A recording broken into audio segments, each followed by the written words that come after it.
Hello and welcome to today's tutorial by Quick Tutorial. Today I'm gonna show you how you can fix the issue of final music notation software crashing.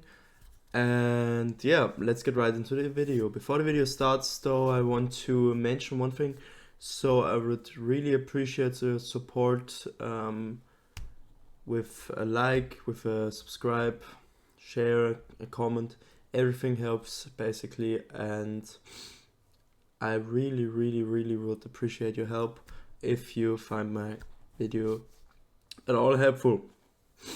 So before we get into the video, I just want to say that I will show you some easy fixes that you might already have tried. For example, a restart. That's the first thing I'm going to mention, and later on I'm going to go more into the complex fixes which might help you prevent the crashing of the program. So yeah, let's start. So first of all, I want to recommend you to open your task manager and check all your background programs. So as you see, I have a ton of programs running in the back. None of them have a high impact on my CPU or memory, but as you can see, I have a 27% memory usage, and that's about average for my PC, so I don't have to worry about that. But basically, if you see that any program in the background which is not the program you're using is using a lot of memory, CPU or GPU, you should consider just closing it. And yeah, for example, I can show you a quick example. So for example, I have the Opera GX internet browser here. That's my preferred internet browser. So basically what I want to do is I want to press right click and press an end task, or do a left click on Opera GX internet browser and then press end task.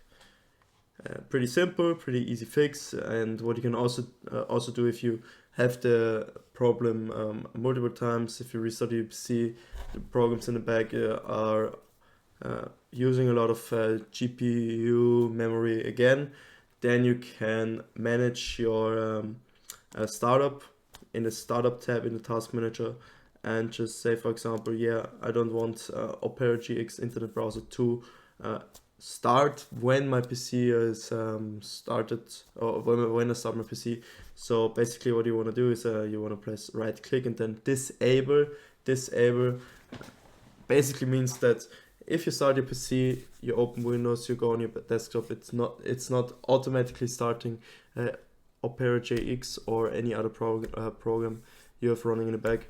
And as you can see, it also has a high impact on my startup impact, and so it's pretty likely that the program, especially if you have a weak PC with not the best memory, not the best GPU, can have an impact on your performance and induce crashes of a program.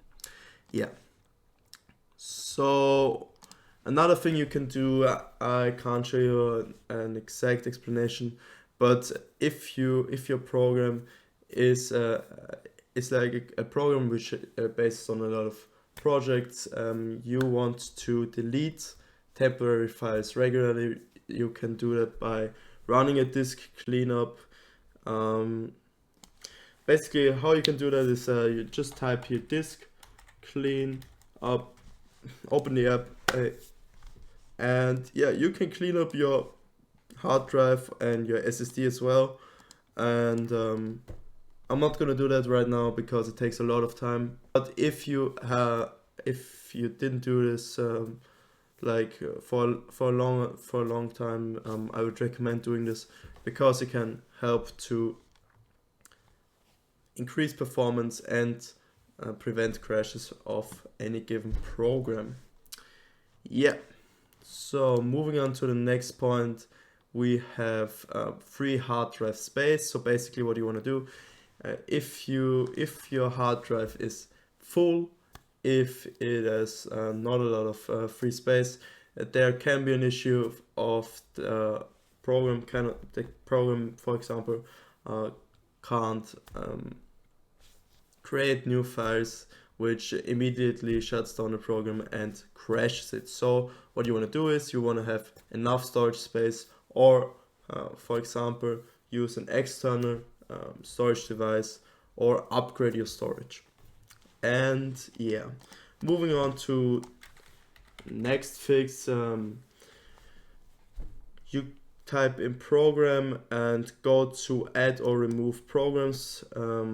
Basically what you want to do, you can do it in the normal settings, or you can also go to your control panel by typing control panel in the search bar, or just clicking on control panel if you have it, for example, on your desktop, and you can uninstall a program. It's pretty easy here. You just click on the program you want to deinstall, right click and uninstall. Pretty simple. You can also do this in your settings. It's a lot more appealing graphic wise.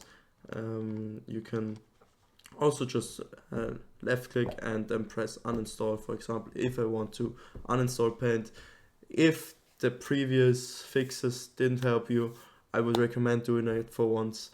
And after that, if there's still an issue, which most of the time isn't the case, you will have to scan for malware, which is my next point, or scan for viruses and hardware conflicts. All of that I can't really show you because everyone has an individual firewall. For example, I'm just using Windows Defender. I can show you a quick example. You typed on Windows Defender, and for some reason it's in German because I'm not from the US, but yeah, it's English here. You can search for rules, or for example for any prevented action. If, for example, yeah, a lot of these applications are not allowed officially by my firewall, so there could be some issues with my firewall blocking some of the necessary background applications which are needed for the program to run, and this can of course lead to crashes. But yeah, most of the time I would just first of all run scan for virus. You can also do it not here, but you can just type in virus scan, or if you have, for example, I don't know, a Bitdefender, you open Bitdefender up and there will be a button just to run a quick scan. And also yeah, you should update your firewall regularly and do quick scans for viruses and malware occasionally to ensure that that's not an issue for your programs. Yeah. And lastly, I just want to say that it's a good idea to update your system regularly, because if your PC is not on the latest version, this can cause issues. Yeah. So thank you guys for listening or for tuning in. I hope you know that I really love you guys. I love your support. Please leave a like, a comment, anything, and share it with your friends. And I will see you next time. Goodbye.